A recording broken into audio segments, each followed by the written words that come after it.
चलतु बनाइबा रोही माछ बेसर। माछ को काटी धोई दाई लुण हल्दी गोली रखीदबा। तापर जीरा सोरिष अदा रसुण कंचा लंका पियाज बाटी सोरिष मसला करदबा। तापर तेल गरम करवा।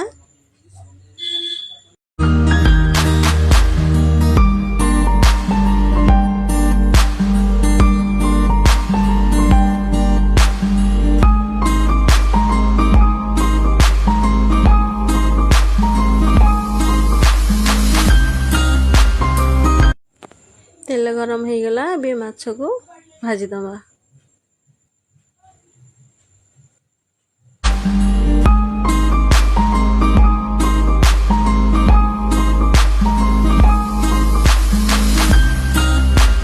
माछ भजा हो गला रेडी। तापर पियाज टमाटो कंचा लंका काटी नहीं रही ताको फुटणी दबा।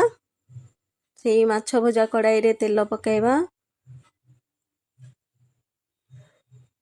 तेल तो गरम अच्छी से पकाइबा जीरा सोरिष दे फुटण करवा।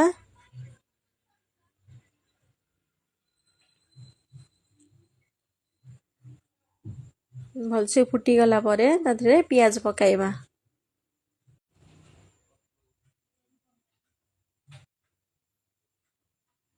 कंचा लंका दीटा रखी जो ताको भी पकाई दबा। ताको एपर सेपट करी भाजवा पे छाड़ीदबा ब्राउन कलर हवा पर्यंत।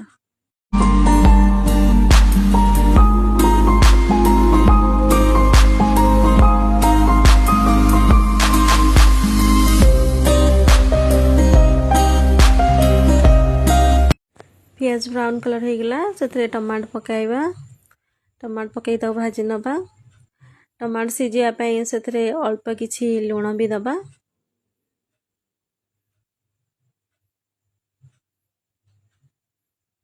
लुण दे टमाटो को भाजी रखीदबा ताको सीझापी टमाटा।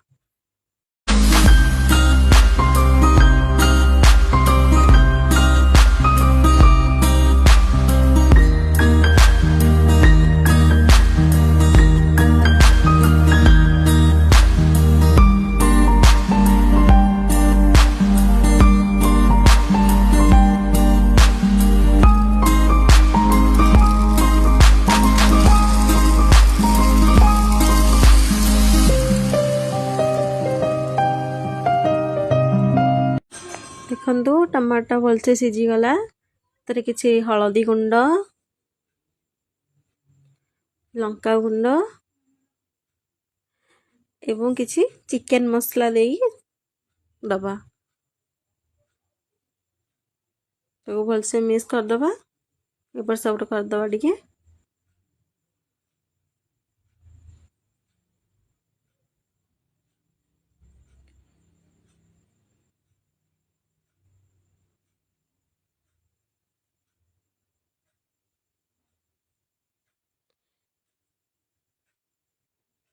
तापरे जो आम सोरिष बटाटा रखी ताको पानी रे टिके मिक्स करके ऊपर ऊपर पानीटा दबा।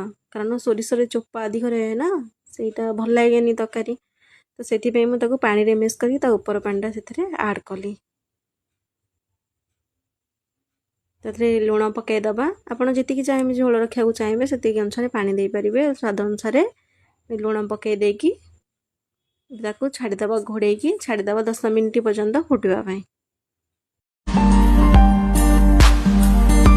बेसर फुटी जाइला मु माछ भी छाड़ी दउची सेतरे। माछ को छाड़ी ताको घोड़े रखी दबा 5 मिनिट जाए फुटिया पाई।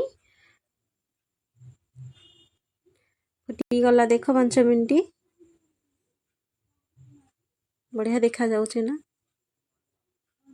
सेतरे टिके एपट सेपट कर दबा। से गोटे आंबुला ऐड करिया।